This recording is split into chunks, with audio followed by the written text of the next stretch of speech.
Hey, this is Ricky Cichlids. This video we're looking at IceBreaker Peacock returns. This aquarium here we got going has got the IceBreaker and 4 females here set up. Now in the past I've talked about, hey, I was going to take IceBreaker and do some line breeding and have IceBreakers everywhere. Well, I got distracted, did too many breedings of frontoses. I have frontoses everywhere, so it's been kind of slowing down my progress. So now I'm focused on the peacocks right now and some mbunas. I do have some frontosa projects going, but we're really focusing on the IceBreaker. So what I want to do is have an aquarium set up where I can get some good footage, as well as have the females in here where if they are start to holding babies, I can easily get them out with not much problems at all. I can take out these 2 cages right here and easily scoop them up, no problems. I don't want to take 15-20 minutes trying to scoop up and stress out all my other fish in the aquarium to get the one that's holding. So this one's optimum set up. Not too many fish, just got 4 females and IceBreaker. Plenty of room here around in here in the sand from the breed in. Caves here in case they get stressed out. Got the mat and filter going. So it's looking really good. Now I have some plans for this aquarium, which you're going to be able to see this at least once a month. Once a month I'll be able to show you the differences of what's going on in this aquarium. And what's going to be going on in this aquarium that's not going on now? Well, behind the mat and filter I have high output LED light, and it's getting the algae scrubber going. That causes the algae scrubber to go. Now it takes about a month to get the algae to grow. In this case it's been back there, the light has, for about a week, and you don't really see any algae now. But about 3 more weeks there should be plenty algae. The water quality in this aquarium is going to be doing great because it's not been changed in months, and we'll see how well the water quality does, as well as the breeding action of IceBreaker and his females.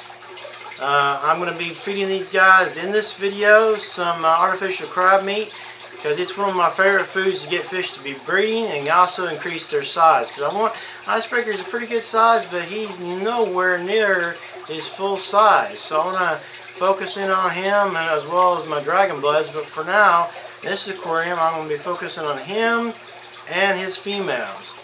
These females here are actually the ones that IceBreaker came from. One of these. I don't know exactly which one, but it was the same breeding brood that formed the IceBreaker. So there is some line breeding going on here, but not as much as I like. So I'm going to take the offspring of these females here and raise them up, get them in bigger tanks so they'll grow fast, and we're going to see a big, tremendous push to get the IceBreakers going. So let me take some time to show you the IceBreaker, some good footage, some close-up shots of this, and tell you more about my plans while I'm doing it. Alright? Now we're going to get kind of some top shots of the IceBreaker and some side shots. Now in each setup, each aquarium with different fish, a fish can look different. On this setup, he may look a little bit different in his past videos. He has some of his stressor markings come out. And the stressor markings I'll show you are on the side here. They're a little darker. When he's not too stressed, those go away. So he was going to be looking different in different videos, different aquarium setups. It actually looks better in this setup than the previous setup I had him just earlier today. Less stress going on. He's not really harassing the females as much as I thought he would be, so I think it's a really good number to have 4 in here. His pink's coming out really good. I have 2 caves in there, but he's doing really well to stay out and let me get some good shots on him. That was one of the reasons why I decided to put him in this aquarium. I had him in a bigger aquarium with more fish, but sometimes it's hard to get really good footage of a fish in a huge aquarium. Now this one has a 45-gallon aquarium. It's not small, but it's optimum. It's a cube, and it's optimum to get the good footage of him, as well as the breeding setup that I want for him. Now you can see all in the back, this back here, all that is a mountain filter. It's been in use for a long time. Water changes on this aquarium hasn't been done in months. Still doing good. It will be set up in the optimum in about 3 or 4 weeks, and I'll show you then how the algae scrubber is doing.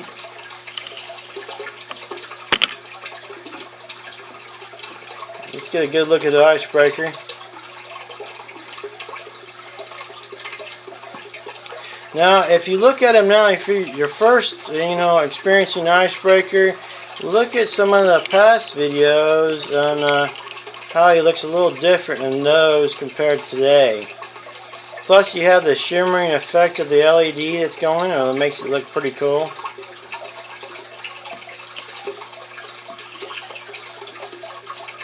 Now, I have also been changing the temperature that I've been keeping my fish in, and it's been doing pretty good. Normally, if you want your peacocks to be breeding the best, around 78 to 82 degrees. But with so many aquariums, I've been trying to go more towards room temperature, and the fish have been doing good, and it saves me a ton of electricity. Because if you have 20 aquariums and you have individual heaters, it can cost you quite a bit.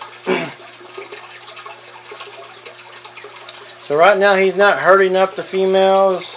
He's just kind of chilling out with them, enjoying his new aquarium. So let me take some time to feed him some artificial crab meat. I'll leave you with that on the showing you of the eating procedures for the artificial crab meat. Alright, now when I put this artificial crab meat, realize this aquarium has been set up for several years and not much maintenance been done on it. So when I put the artificial crab meat, there will be a lot of things stirred up. So check out how they go for it when I put it in there. Tearing into it, tearing into it.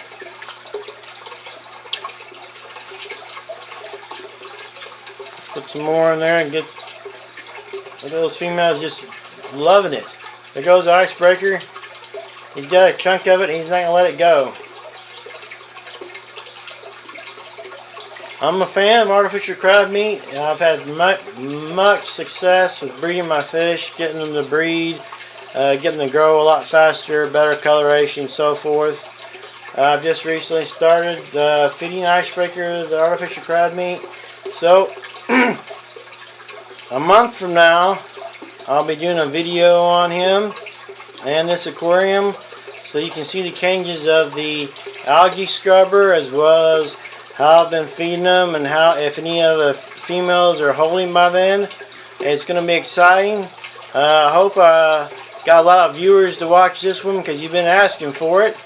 And check for new videos on the IceBreaker, because it's going to be a really cool story, because I'm going to be line breeding them and keeping them alive as long as I can. Thanks for watching the IceBreaker. So I left out part of the video accidentally. I wanted you to be able to compare the algae, or the lack of algae, from right now at this time when you see the video to my next video. So let's go around the back of the aquarium behind the matin filter, and you see IceBreaker still has that piece of crab in his mouth, and it's been a few minutes since the last footage. He's gobbled up most of it. So we're going to go behind the matin filter as best we can with the camera and let you see that there's really hardly any algae back there. So let's look at it. Let's go around. So basically, what you have here